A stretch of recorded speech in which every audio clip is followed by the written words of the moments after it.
Hey guys, welcome to another episode of On Air with Owen. And I'm excited about this one. You'll see that I've got the pièce de résistance sat in the back, and I've got the man himself, Andy Whyte, joining us today, who is the author of MEDDICC, this very book behind me sat here, which I've had the pleasure of reading recently. Andy, thanks for joining us today. How are things, first and foremost? Things are great. Thank you very much, Owen. It's great to be here. I'm a long fan of watching the show, so it's great to be on, seeing it. If I ever glaze over, it's because I think I'm just watching, because I've been used to watching the show. You go, Andy, come on, with us now. Love it. There's some guy saying something and he's not doing it. Yeah. Well, hopefully we can get lots of sense out of you today. And I'm genuinely really excited about this one, because I think that when we talk about this this series of interviews, it's all about actionable takeaways. And if there is ever one where people could have an actionable takeaway, it's this, because it's in black and white afterwards, and there's some follow-up homework that people can do. So I've got my book proudly displayed, my signed copy sent to me by you. So thank you very much for that. And before we kick into it, obviously you've taken a lot of time and dedication to write a book about this. So before we go into the what's and the whys, why don't you just tell us a little bit about yourself? 2 minutes. Who's Andy? What's MEDDICC as an overview, and why did you choose MEDDICC? Yeah, good question. So yeah, hey everyone, I'm Andy Whyte. I'm a sales guy through and through, pretty much. Mid-30s, live in a little village in Cambridgeshire with my family, 2 sons. I kind of came into sales like we all do. We were not planning to jump into sales, but came in, started off actually selling double glazing door to door, and then kind of moved into what was then called telesales, which we obviously now give a very posh title to as an SDR or BDM. And then worked my way into the field, and through the different types of SaaS that I got involved in, right into sales leadership to being where I am today, which is kind of doing this MEDDICC thing full time. Not really sure what that looks like yet, but it's fun as it goes. So that's me. And how I came to find MEDDICC is actually a pretty organic story. I didn't invent MEDDICC, of course. MEDDICC's been around. I think it's 25 years old this year. It was born inside of a company called PTC with some really great, some of the greatest, if not, the greatest sales leaders and salespeople have proliferated out of PTC. And I was lucky enough to learn it at a company called Sprinkler. I just kind of, it just kind of clicked with me, and I used it ever since. But like you say, I don't have any kind of attachment to MEDDICC. It was just the thing that worked best for me. And it was just something I used. And then I realized after a little while that there was a lot of people using it, but not a lot of people talking about it. And I put that down to basically those that are using it are so busy out there crushing it with it that they haven't got time to stop to talk about it. And so what COVID allowed me to do with the time that I was saving from my London commute was just have some time to put some thoughts down on a bit of paper that turned into a book. So here we are today. Amazing. Well, first and foremost, kudos for writing a book, because that is hard work, and many of people I've spoken to acknowledge that it's a difficult task. So it's here. Congratulations, first and foremost. So let's step into the topic. So we're going to talk about MEDDICC, and I think the goal today is let's assume that somebody hasn't heard of MEDDICC before. Right. Much like many of the people you said there, it's a well-used thing, but maybe not a well-known thing. Mm-hmm. And we're going to focus on kind of giving people a snapshot as to what it is, why it could benefit them, and how to use it. So let's just step through MEDDICC. What is MEDDICC? Okay. Yeah, sure. So in its most simplest, most articulate form, it's a qualification framework or methodology that will help a salesperson, a sales professional, to figure out, first and foremost, should I be in this deal? I've got a deal. Should I be investing my time and my expertise into this project, this buying process, whatever it is, this deal? And if so, what should I be doing in order to maximize my chances of having a successful outcome, which is obviously, in our case, winning the deal? And it's those questions that MEDDICC is really orientated around, is answering what to do and should you be doing it, so that you focus your time in the right places, the energy in the right places. Because one of the things I think that's happened, and I think it may have always been the case, but it just feels like in the last sort of decade or so, it's really taken off, is that salespeople as a profession have almost become sort of almost apologetic for doing what we do, right? The services that you provide to your customers are incredibly valuable to them. Likewise, the people listening to this, you wouldn't be selling a product. You wouldn't get, you wouldn't work for an organization that has a venture backing and customers investing in it if it didn't provide real value. But I think sometimes as salespeople, we forget that we actually are there providing value, and we become almost apologetic. And so anytime we see any opportunity, anytime someone wants to listen to us, we're almost like just grateful for the opportunity. And we lose sight of actually, should we be investing our time and expertise in these projects? And MEDDICC, at its highest level, is a tool or a framework that's going to help you to keep focused on the things that's going to help you win. Yeah. Those One deals. of the first things I remember reading is that a lot of people, when they first see MEDDICC, think of it as a sales framework or methodology. And it's very clear in the book right up front, this works really nicely alongside Sandler or alongside whatever sales methodology you're running with. It's not a replacement. And is that fair to say? That's my right recollection? Yeah, absolutely right. I think it's it complements other like frameworks, methodologies, that kind of thing.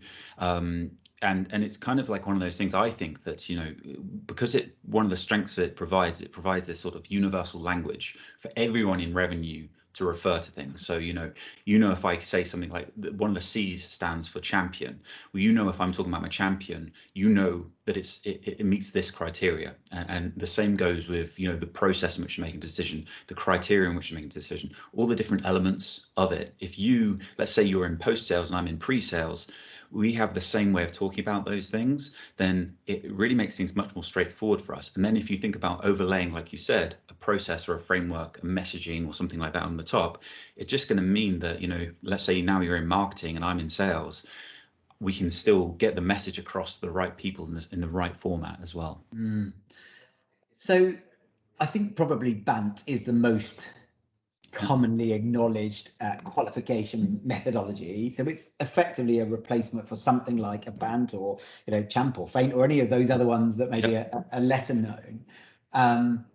Why is MEDDICC so powerful against those? Yeah, so this is a funny one, because I think people often look for, if there's two, I wouldn't say they're competing, because I don't think anyone owns BANT, like no one owns MEDDICC, right? They're like almost open source. But I get asked a lot, we're considering BANT, we're considering MEDDICC, well, what's your advice? And it's a bit, I love the analogy of thinking about it like comparing it to a bike and a car. And you might say, well, Andy, you're obviously going to say the car is MEDDICC, which I am, of course, you knew that.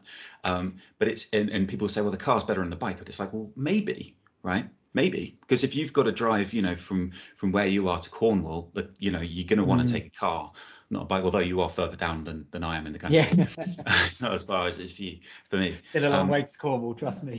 Yeah, exactly. You wouldn't want to take a bike, right? But if you're talking about, let's say you've just moved into an apartment half a mile from your office, you might be thinking, well, actually, a bike might be better suited for me, because if you've not driven before, I don't have to pass a driving test. I don't have to invest in an expensive vehicle. And so it's more like horses for courses types of thing. And I think BANT does a very, very good job at particularly doing well around the front end of the sales process. So qualification up top.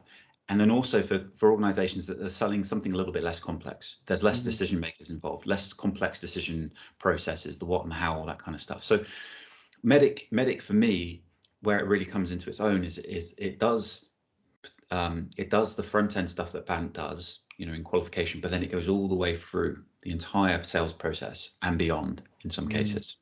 Yeah, that's interesting. So this is something that can be used universally if you've got an SDR team and an account exec team. It's something that can be used consistently all the way through, rather than them having different processes and universal language. It is hugely beneficial, I'd imagine. Yeah, and actually, I would say it's further than that, because if you think about it, if you're talking about, and let's say you're launching a new module of your SaaS platform, right? And you're thinking, right, who is this for? You're like, okay, this is for this department or this team or organization. Who is it that we need to talk to in this organization? If you to use the language of MEDDICC in that, you talk to product marketing, you say, right, I need some content for my champion who is normally going to be in this department or this role. Yeah. Likewise, all the way through the sales process, as you say, and then post-sales, if you think about someone that's in customer success or account management, understanding not just like the who made the decision, but why they made the decision, what was the criteria and the process they go through, as well as the KPIs, which is basically the metrics you're going to get. What is it that we promised this customer? How are they going to measure our success? that's going to come through to customer success, which is going to be super valuable for getting the renewal, but also potentially upsells as well. So it's a full cycle. So is MEDDICC a more mature system that you would use in enterprise, for example? I'm trying to think of, like, if I'm watching this and I'm trying to work out if MEDDICC is right for me, whether it's that bike or that car, what are the 2, 3, 4 things or questions I should ask myself to rule it in or qualify it out, just like you would in MEDDICC? Brilliant. Yeah, I like that. It's very meta, qualifying qualifications. So what I would say is this: I've worked with MEDDICC in organisations that have sort of an AOV of around $30,000 ARR, and then right up to very, very large sale items.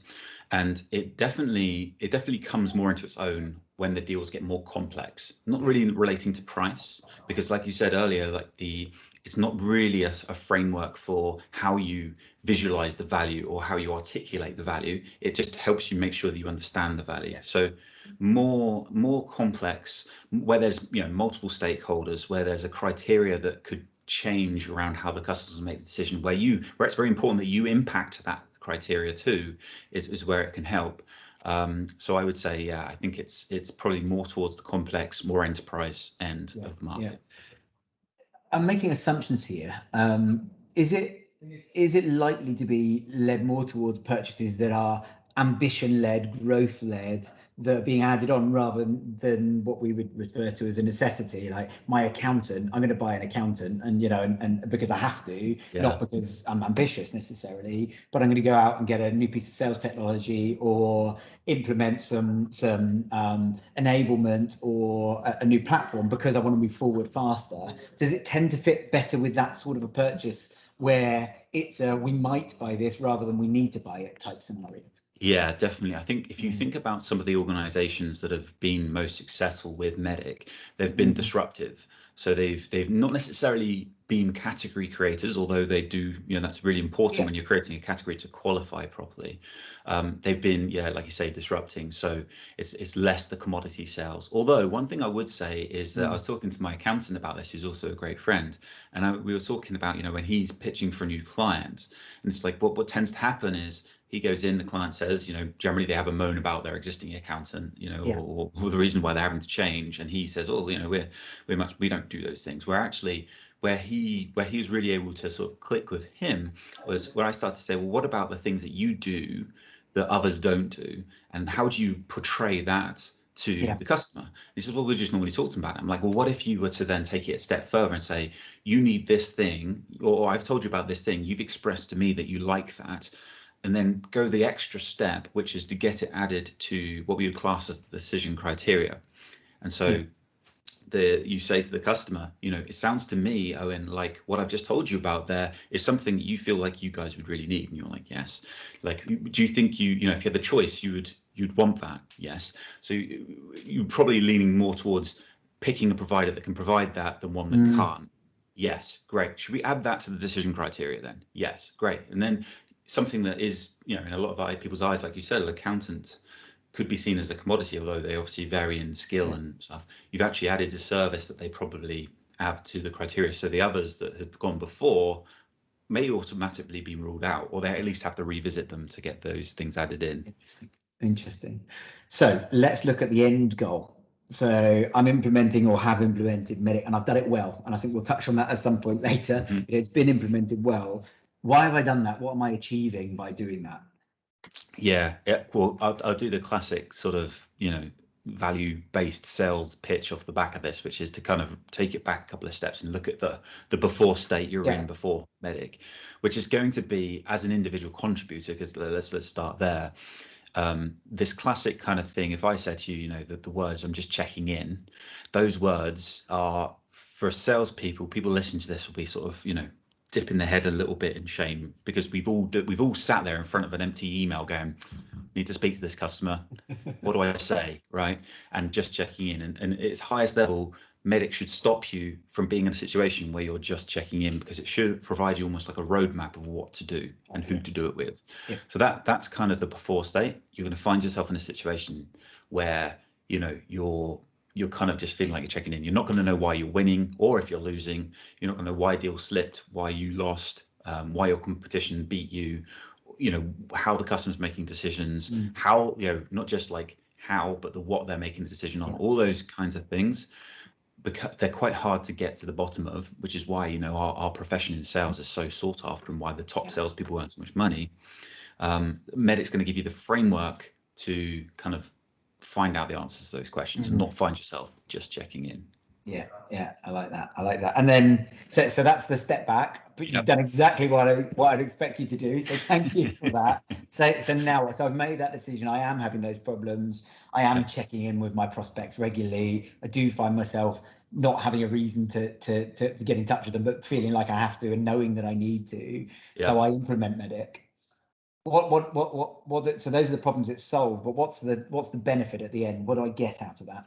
Yeah, so I guess the sort of middle part of getting before to the after is that if I'm selling to you, maybe I've identified you to be a potential champion. I'm going to be really focusing in on uncovering the problems you have, and not just uncovering them, but I really want to make you feel like implicated by them. So I really want to make you feel the strength and the pain of those pains, so that you want to be like pushed into action. So you want to take urgent action, which is what we want to happen.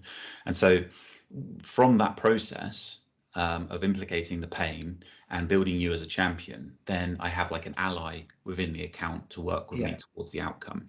And the qualification of like a champion should be that they have power and influence. They have a vested interest in our success, which doesn't mean they want us to win. It just means if we win, they win, and we lose, they lose. And they're selling internally for us. So if you think about those last two, they have the vested interest in our success and they're selling internally for us. They're almost like an inside person for you in the account to work with.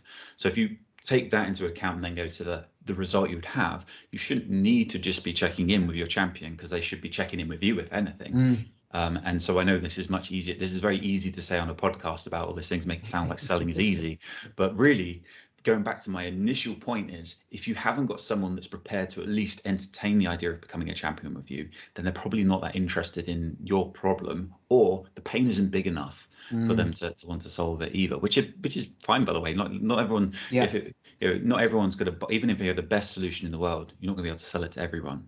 So yeah, of course. And two things that I read around, one which is accuracy of forecast.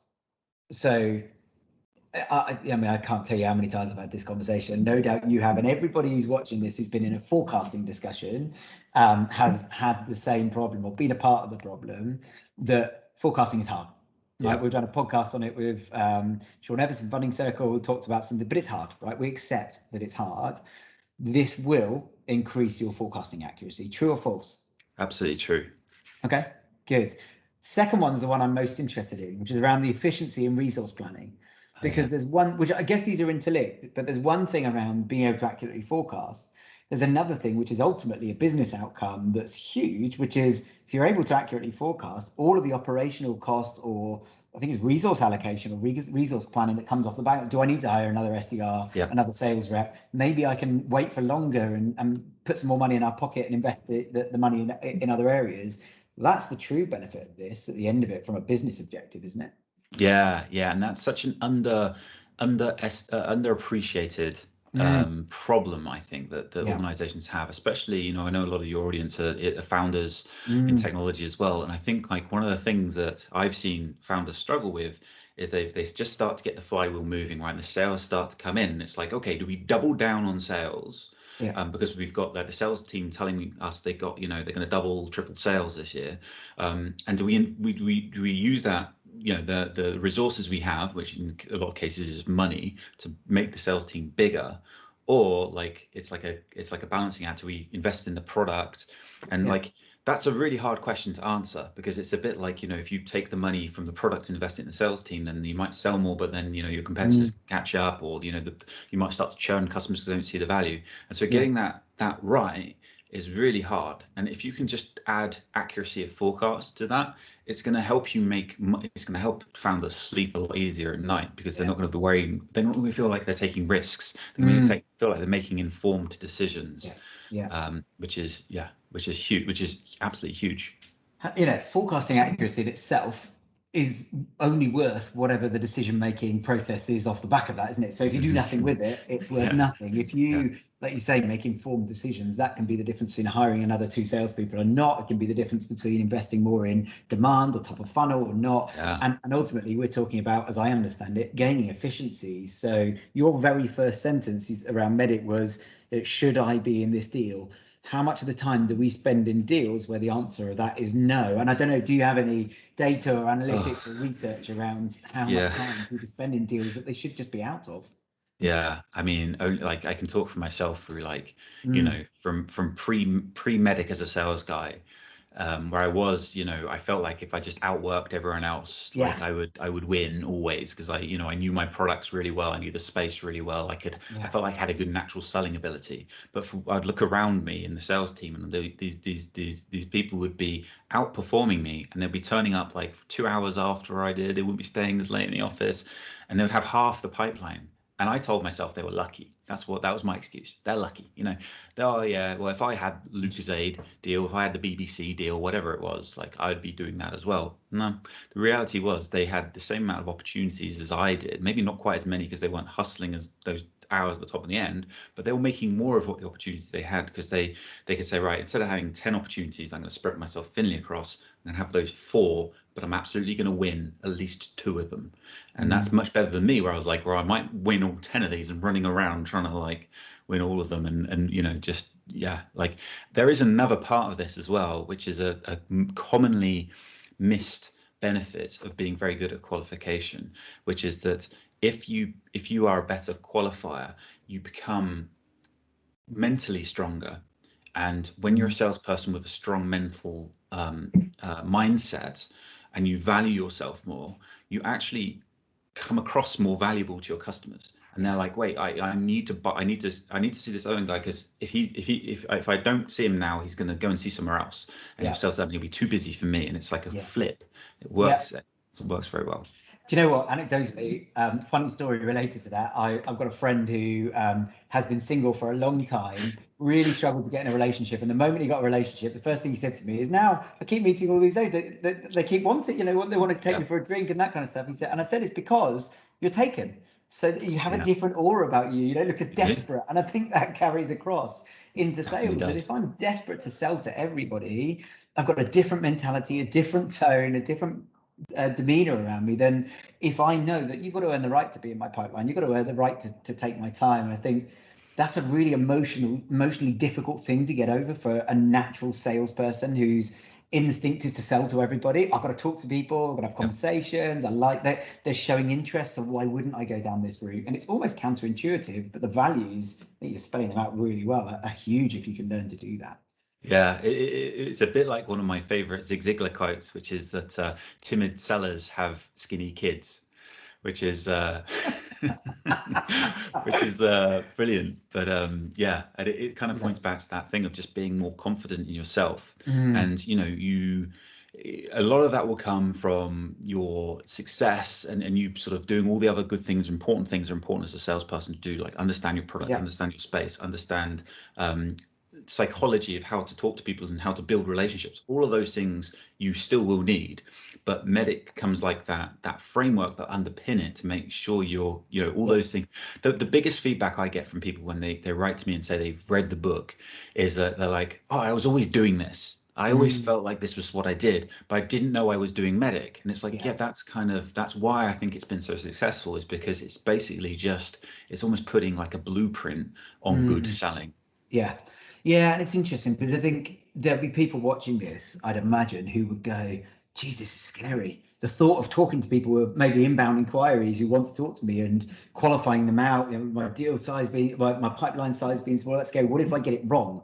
And I think it's a very valid concern, isn't it? What if I am not able to identify them? And what we're saying here is, if that we use the MEDDICC framework, this helps you to know the difference between one you should qualify in and one you should qualify out. So you're not alone in going through that journey. Maybe we should just step through the kind of, what does MEDDICC, MEDDPICC, MEDDPICC stand for, depending on which version that you go for. So should we walk through it from letter by letter? Let's just do a description. So can I use the MEDDPICC with the double D, double C and R at the end so that you cover everything, or is there a sure. Yeah. So really quickly, let's start at the top. M. Metrics. quantifiable measures of value that your solution provides. So it's kind of like, think of it like, the best way I think of it describing this is, fast forward, you've closed your deal, you're sat in a QBR 6 months from the customer going live, and you're saying, hey, so we said that we would do these things. How are we doing against them? What are those like check boxes, percentages of increases, whatever they are? Those are the metrics. E? Economic buyer. This is the person who can say no when others say yes, and yes when others say no. This is the person that owns the ultimate budget. So they're not necessarily the budget holder, because everyone will tell you they own the budget, but it's the person that has the ability to create funds. Yeah, okay, got you. So that's your founder, budget owner, VP. Might not be involved in the sales process, but will definitely sign the bit of paper at the end or acknowledge internally. You want to get hold of this person. That's the key. That's why it's in there. It's because you definitely want to have engagement with this person. But people will say, well, it's really hard, and it's like, good. It's good that it's hard. You don't want all your competitors speaking to this person, just you. Interesting. D? The first D is decision criteria. So this is what is the customer making a decision on? And, this is a funny thing, going back to your point a second ago, about people, bringing up and saying, hey, I've got an inbound lead, we're interested in this. You imagine you get the hottest lead you can imagine. Someone rings up and says, we want to buy we're interested in buying a solution like yours. And you say, well, why? And they go, for these 5 things, for example. And you say, okay, great. That's the decision criteria, right? The 5 things. And what most salespeople do is they get excited, then they bring out their PowerPoint deck and they start going, right, thing number 1, this is how we solve for it, 2, 3, 4, 5, right? Whereas the elite seller will go, okay, so you got those 5 things. Why did you pick those 5 things? And what you'll find is after 10, 20 minutes of conversation, there won't be 5 things, there'll be 10 things, right? And if you can get those extra 5 things that happen to be things you're strong at added to the original 5, your competitors will be going after the 5. You'll be talking about 10. That's the decision criteria. Love that. Absolutely love that. Second D. Second D, decision process. So if the decision criteria is the what they're going to be making a decision on, the process is the how they're going to be making a decision. So, it's like it almost goes from like a validation process of like, does this do what we need it to do for the money we need it to do, to to an authorization. Right now we've proven that. Who needs to check it off, basically? What's the P? So we've got MEDDICC behind you. We're adding the P in because there is a fuller version. What's the P?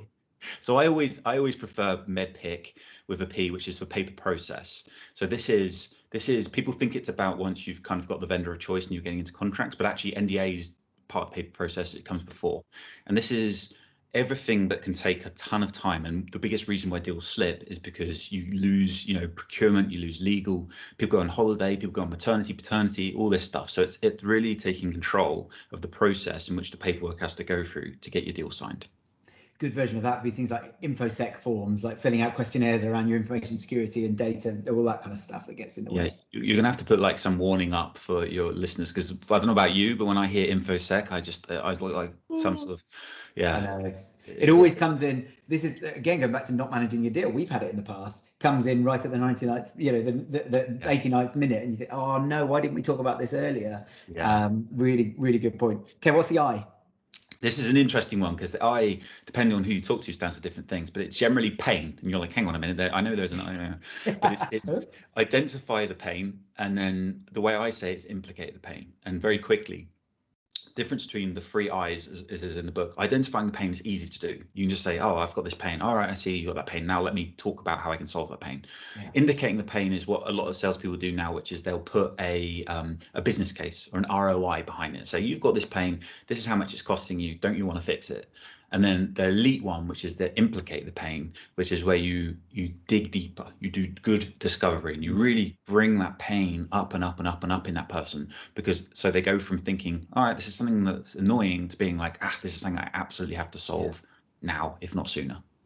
Nice. First C? Champion. This is the one, no champion, no deal, big champion, big deal. Goes without saying. You can't, every single time in my career, we had a deal recently at the company I used to work for with a major online fashion retailer. And the deal was one of those ones that it was an RFP and it came about. And then because of COVID, they cancelled the presentations, and then they thought, right, well, obviously we're gonna have to do these remotely. And they came back and it was on, off, This deal was on off, and we just had a nightmare building any champions. As hard as we tried, we couldn't. And the long story short was that I remember thinking, if we win this deal, this will ruin everything for me because we don't have a champion here. And if we win it, I have an identity crisis because, you know, I've been telling people that, you know, you have to have a champion to win. And of course, we didn't win it. And it was almost like bittersweet for that because I was like, oh, you know, okay, bad news, we lost that deal, but at least I can look myself in the mirror. So, yeah, we didn't win it. But yeah. But I was right. So that's the important thing. Yeah, exactly. Who cares what one like my sales team does? £10 million down the pan doesn't matter because I was right. Love that. Yep. Last C.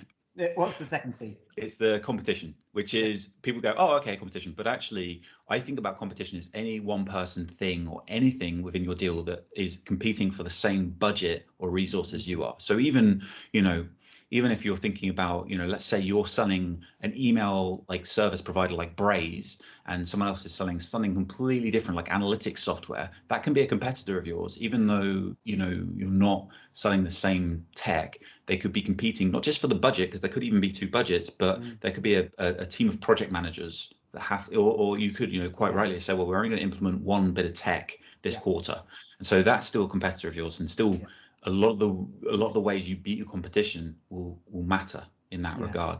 I really like that. I think it's a very valuable point that we haven't had on the show before, is that your competitors aren't always doing the same thing as you. We've not talked about that. I like that point. And it's not just other vendors. People generally think competitors as your rivals, but it could be other vendors, and it can be internal. It could be hiring internal people that are against it. Yeah. CIO that wants to build their own empire. Yeah.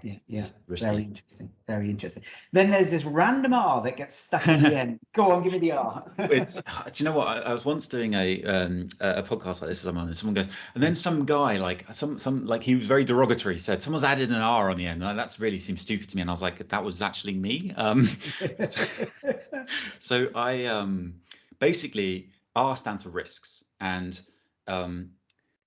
it doesn't necessarily have to be something you put into your implementation of MEDDICC. In fact, the last time I implemented MEDDICC, I didn't put risks in. But the time where we came up with risks as part of MEDDICC was because we were selling into we sold a product that not only did the people were buying to, we were basically selling apps for retailers. And at the time, retailers were a bit sort of on the fence about whether they needed an app or not. They're like, we've got a mobile website, why would we need an app? And so there was this kind of, you know, that was the first challenge to solve. And then the second, once we had convinced them that yes, maybe they need an app, then they had to decide whether they would buy it from us or whether they would build it themselves. You know, if you look at a lot of the retailers, they build their own apps.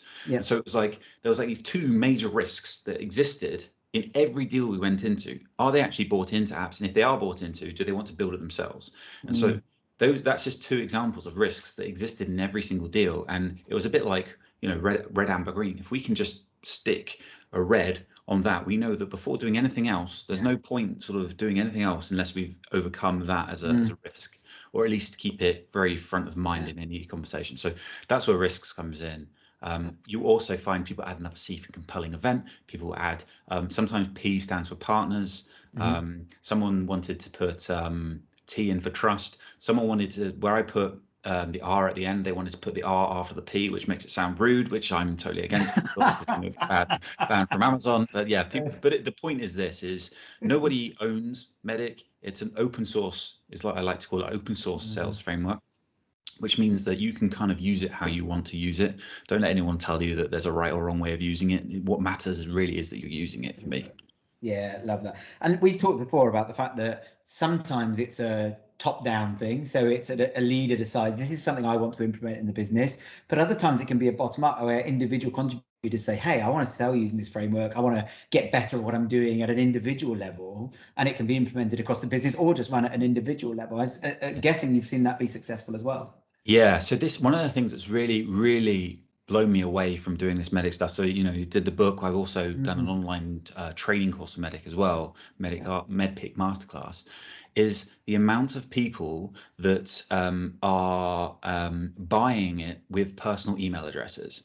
And what that tells me is not conclusively, but it tells me, and from speaking to all of these people, as a guy a couple of weeks ago was telling me that he was waiting to buy the course because it was his birthday the week after. He was going to use his birthday money to buy the course. Wow. And so, yeah, what I'm seeing is it's just great. Is a lot of people, salespeople, professionals that want to invest in MEDDICC, and from, like you say, bottoms up. So they're gonna, they may have initiatives internally to run it and all that sort of stuff, but they want to embrace it themselves. And I think that's something that's really, really exciting to me, because it's kind of that points to a movement almost, rather than what happens a lot in sales, and I'm sure in all departments, is that there's almost like flavor of the month. And this week it's a new analytics tool. Next week it's a new methodology. The week after that it's someone we're partnering with, and it always comes from the top down. It's like, okay, and it's always the greatest idea they've ever heard, until the next month when the greatest idea they've ever heard is the one. And MEDDICC can sometimes get put in that kind of sequence of events, which if I was an individual seller and it was introduced to me like that, I probably wouldn't give it the value I think it deserves, because it really does work for individual contributors more so than leaders. Final big question from me: what are the challenges in implementing it? So I've decided MEDDPICC sounds sensible. I've read the book. Can I just go and do it? Is it reasonably easy, or are there obvious challenges that you see time and time again in getting it right? Brilliant question. So it's a very good question. There is a couple of major challenges that happen, and they're almost sort of victims of its own success in some regards, because it's kind of logical, and because 99% of everything that's ever been written about MEDDICC is the same. By that I mean it's like one blog post at kind of high level, a paragraph gives each letter. People tend to go, okay, I got that, and they'll run with it, whereas you're not fully enabling it that way. You're not fully benefiting from it, and everyone kind of may read a different flavor of the blog post and get a different interpretation. So that's a major challenge when it comes to implementing it, where people have different variations of accomplishment or efficiency with it. The second thing is around operationalizing it. What tends to happen a lot is people either don't do anything with it, and they'll use like Google Documents or something to manage it, which is obviously better than nothing, or they'll put some fields in Salesforce to like capture the M, E, etc. They'll buy an app which kind of integrates into Salesforce and tracks it. And these things are obviously better than doing nothing, but they don't really empower the full benefit of MEDDICC to everyone. So what I think is really, really important is that you have senior leadership from all departments that embrace it, from like the top down, that embrace it, that they start to hold everyone to account for actual clear definitions around the language and using it everywhere. But only in like, this is where you get into like the cultural challenges of like, some people would say that it's not a great cultural thing to do. As long as it's focused on making people more successful as sellers, not just catching them out, then it'll be brilliant. But you know what, anything that gives my sales reps 20, 30, 40, 50% of their time back to work on the right deals, culturally will have a net positive impact after a period. It's just, I guess, like anything, it's managing that implementation and the change, because anytime there's change, we as humans don't like it, and we have to manage people through that. So I'm a real fan. I think the thing that stood out for me when reading this is, you said it earlier, the amount that without officially implementing MEDDICC that we already do. Because organically it makes sense. It just makes sense, a lot of it. And I think that's a really interesting piece, that probably people that have never read this, never heard of it, are doing things that are recommending in MEDDICC right now. Exactly right. And the one thing I'll just say as well is that I think people lose sight of this a lot of the time, but sales is hard, right? We wouldn't exist as a profession if it wasn't hard, right? We would have AI, or we'd just send quotes, we'd say, hey, these are the 5 best features we've got, buy it. So it's hard. And I think one of the things that I really would, just to finish off on that final point, want to get across is, what MEDDICC's going to help you do is identify where you're weak in the deal, where you're losing the deal. And it's not necessarily where you as a salesperson is weak, because your ability to identify where you're weak is actually a strength. And so going back to that cultural thing, it's about having the ability as a cultural, as a sales team, to be able to, let's say, I'm a sales guy in your team, for me to come to you and say, Owen, I've got this deal, I think that they really should buy from us, but I can't find a champion. I just can't. And then we then have a conversation, and then it's not just my problem, it's your problem as well, and it's our problem to solve. And do we qualify out? Sure. If we do qualify out, no one ever regrets qualifying out. We know that, right? Never. Yeah. Right. And two things happen. The first thing that will happen if you go to qualify out, the customer will agree with you and you're like, oh, damn, like, what was I even doing here in the first place? Or they'll talk you out of it. And then you can figure out, how to fix the problem. So yeah, that's it. I love that phrase. Nobody ever regrets qualifying out. So true. So true. Brilliant. Super one. And look, anything, final thoughts, any other thing on MEDDICC that people should know other than go and read the book, that just as a little snippet they can take away? Is there anything else that's useful? If we covered the most part of it? I think you've done a great job at asking really thought-provoking questions. So yeah, that's awesome. Well done. And no, I think that's it. I think for me, the thought process I'll leave you with is this: is like I said before, I don't own MEDDICC. I'm just someone that's benefited from it a lot in my career, and wrote a book about it because it was just kind of like needed. No, someone needed to do it. But it's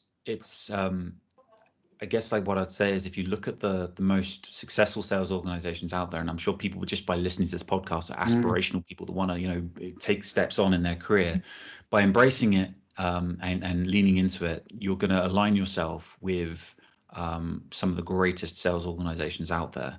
And all you have to do is go on LinkedIn jobs and just type in MEDDICC, and you'll see you see the logos that come up of people that are looking for it when they're hiring. And I think if you just keep that in mind and embracing it yourself, then you'll be two steps ahead than the version of yourself without it. Amazing. I just want to add one point, which I should have said right up front, and I think it's worth giving people context if they don't know, which is the story around where it was born. I know you touched on it briefly, but it was born inside PTC in the 90s. And I love the story. I wrote it down this morning so I could refer back to it, of going from 0 to 10 billion in sales in 10 years. And in 43 quarters, they didn't miss a target in a row. So 11 years worth of quarterly targets hit. And the original creators, is it Dick Dunkel? And Jack Napoli at PTC. Yeah. So I think that's really worth referring to. What a story. Those numbers are. And John McMahon as well, who's a CRO, who's those two boss. Yeah. He's just put a book out as well called The Qualified Sales Leader, which is great. But if you follow his path of career, he's been involved in some of the greatest companies, but also those that worked in those initial sales teams for him, all MEDDICC sales teams. There's something like 150 CROs who are either CROs now or have been CROs who worked for him in his sales teams. So if you think about it as kind of the class of John McMahon, and attaching yourselves to that kind of heritage is pretty cool, I think. Love that. And shout out to those people. So look, thank you, Andy, so much for joining us. I love the story, coming from double glazing to writing a book about a sales framework that's best used in enterprise sales. That's quite some journey. So just going to grab this and show everybody. You can see it in the background there as well. There's MEDDICC. If somebody wants to get a hold of MEDDICC, where do they need to go to get a copy? There's this cool website I just found out about called Amazon, and they're selling all kinds of stuff on there. Amazon. You can get it in your local. I haven't seen one, so if anyone sees one in a bookshop, I'd love to get a picture of one in a bookshop. Because of lockdown and stuff, I've not been into bookshops. Well, there's a challenge. A challenge. If you go to a bookshop and you see it, take a picture. Tag Andy. I will send you a copy. You don't need to buy it. You just take a picture, tag me in it, and I will send you a copy wherever you are in the world. I'll send you a free copy for doing that. That's fantastic. Well, look, thanks for joining us today, and I really genuinely enjoyed talking to you and learning from you as well. If people want to get in touch and ask any questions, what's the best way to do that with you? Yeah, LinkedIn I think is the best. Yeah, really enjoying LinkedIn at the moment. Actually, I think people are very fast to complain about LinkedIn, but actually I feel like it's done a good job there of kind of enhancing the algorithm so it shows good stuff. So yeah, find me on LinkedIn. Good stuff. Well, look, thank you so much for joining us. I've, as I say, learnt a lot from you, and I encourage anybody who works in sales, even if you're not going to implement it, to go and read it and recognize the things that you already do and that you should be doing from this book. Andy, thank you ever so much for joining us. Very much appreciated. Thanks, Owen. Cheers.